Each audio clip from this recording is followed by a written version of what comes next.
I'm going to call up our lunch MC, Valeda Fullwood, from the board. So join me in giving Valeda, and author of the Giving Back book, if you don't know.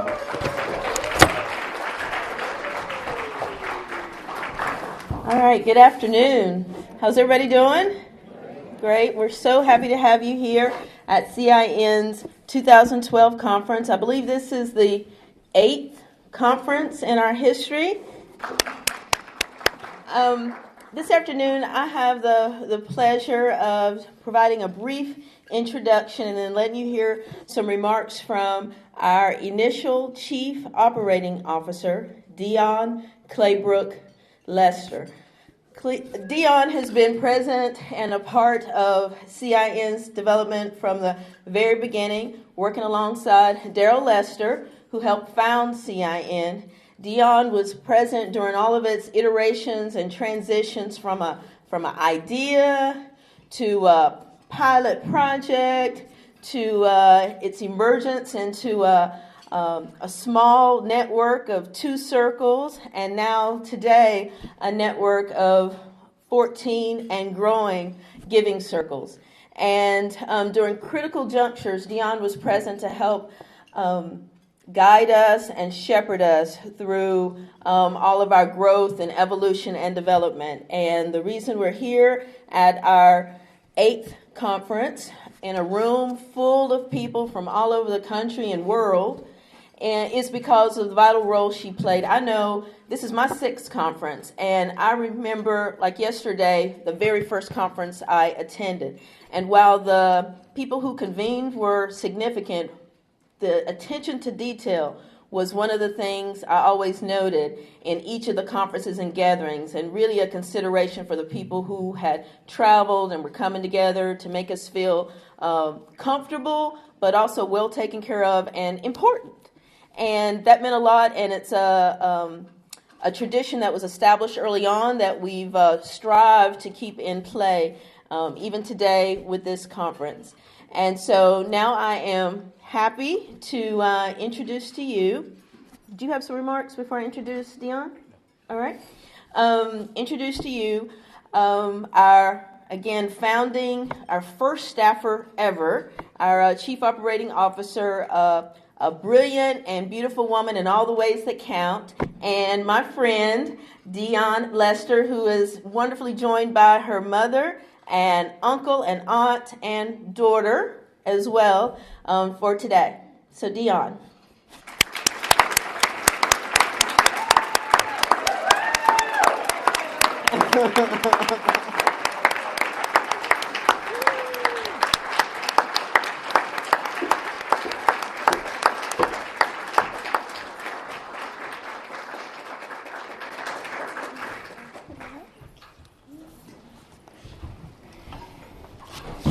Now you all gonna make me cry. You know I cry at every conference.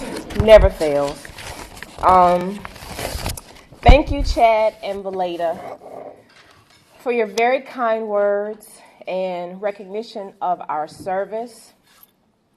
Daryl and I are very humbled and honored to be acknowledged with such love and compassion and respect. Because for us, the Community Investment Network was just a labor of love. It was a love for the people that we met along the way who became our family. It was a love of our communities that we saw such a bright future for. And for me personally, it was a love for a man, my husband, who was compassionate about a vision in the transformation he wanted to see in the field of philanthropy.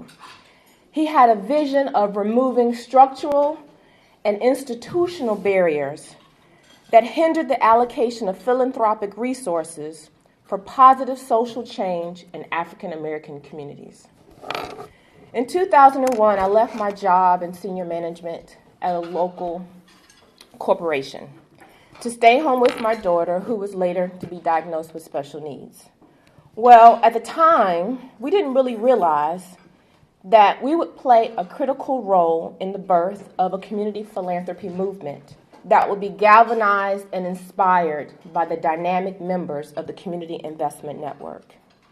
Initially incubated by the donor organizing efforts of Hindsight Consulting, we now have had the joy and excitement of seeing the network grow from just 2 core circles to an exciting 14. And to me, that's phenomenal. We feel like proud parents, who achieved their goal of cultivating a new cadre of philanthropic leaders who acknowledged and accepted their civic responsibility and asserted their power of influence of change through strategic giving. African Americans have now moved to the supply side of philanthropy. And I'm excited to say we have now changed the mischaracterization of Black donors. It's a model based on inclusive philanthropy that mobilizes donors in philanthropy to drive social change on issues that impact people's lives. As founders, we saw the value of organized people and organized money to address racial inequities. But initially, our goal was just simple. We just want to create a consortium that sustained the existing giving circles that have been created.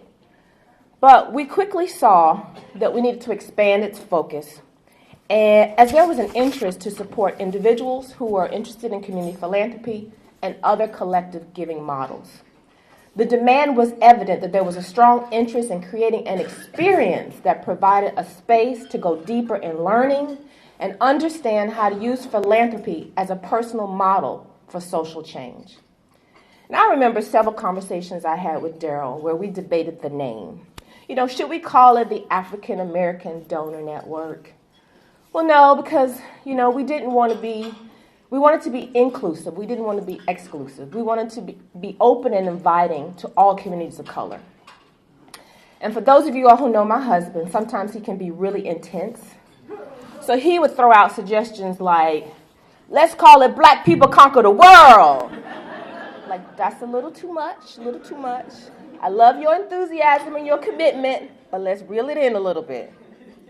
Some of our very first thoughts and ideas were scribed on a paper napkin during a lunch at Ted's Montana Grill. Daryl and I have always made a good team because he had wonderful thoughts and visions and insight where I presented the skills for execution. And every year he would raise the bar.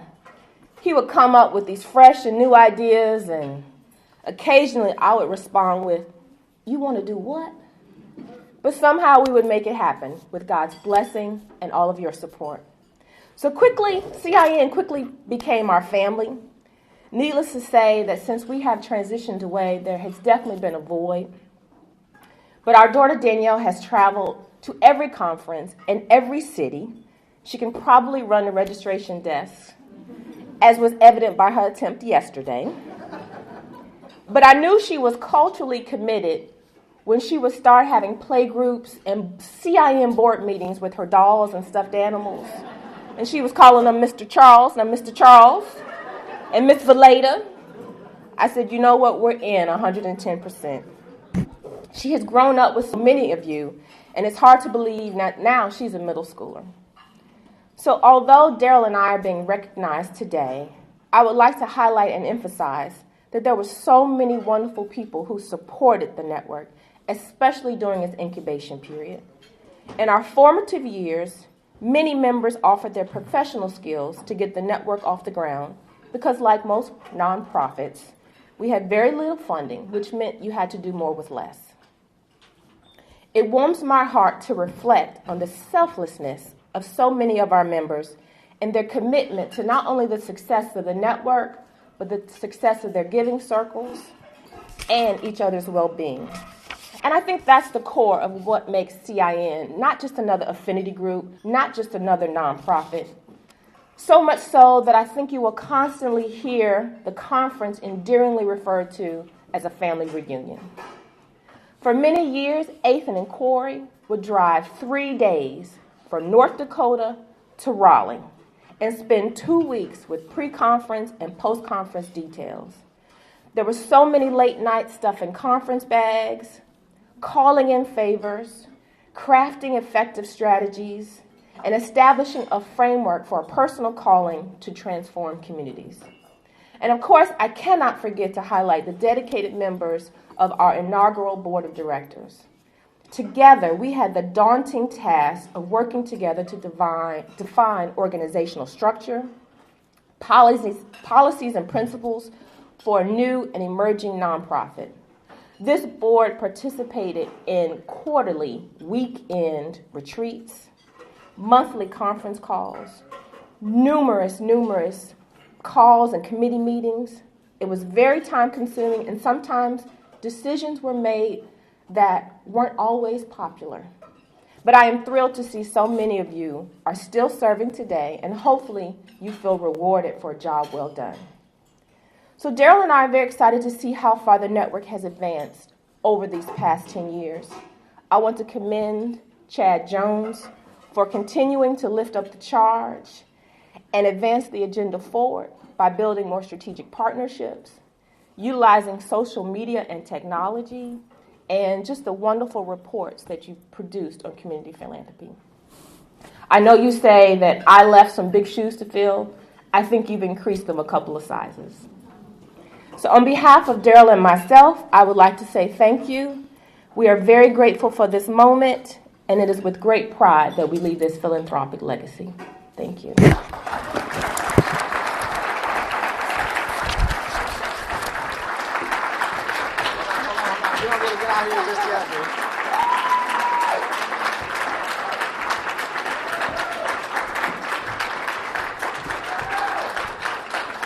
So, as many people who've known Dionne over the years can easily recognize, you see her trying to like quickly skirt off stage because she wants to be up here as little time as possible.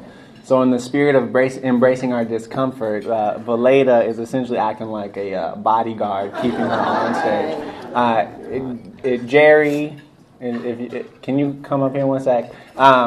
It's awesome to hear Dionne say what she did, because when she was talking about Danielle trying to command the registration desk, I feel like I can return the favor now to Danielle, because after my first CIN conference, the first time I met Dionne in person was in 2008 in Charlotte, and I was so enthused by this 3-day conference that by Sunday morning, before everybody was rolling out, Dionne was like, so next year, she was like, it'd be really great to have you help out. And I was like, awesome, please. And, like clockwork, like 7 months later, Dionne was reaching out to me, and she said, so we're getting ready for this next year's conference in New Orleans. You're going to do something for me, right? And I was like, okay. So Danielle, in 2013, we're calling on you to help run the registration desk. And then, so again, CIN, on behalf of all the members of CIN, all the ways in which I would ask you to appreciate Dionne by telling her one way in which, one memory or something you have about her, but one token appreciation that CIN has is, Valeda, if you can help her pull that out. This is called African Coins by one of the members of the Heritage Quilters. Is it Mary? Mary Terry. By Mary Terry. This one's called African Coins, which to me is very fitting for the coin.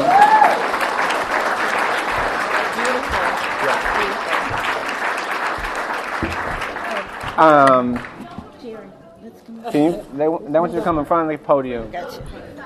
To the side. Shift. So that's just one more quilt from the Heritage Quilters. And Dionne, we just want to say thanks again. Thank you for being here. And we will look forward to having you come back to future family reunions and just being a part of the family continuing to grow going forward.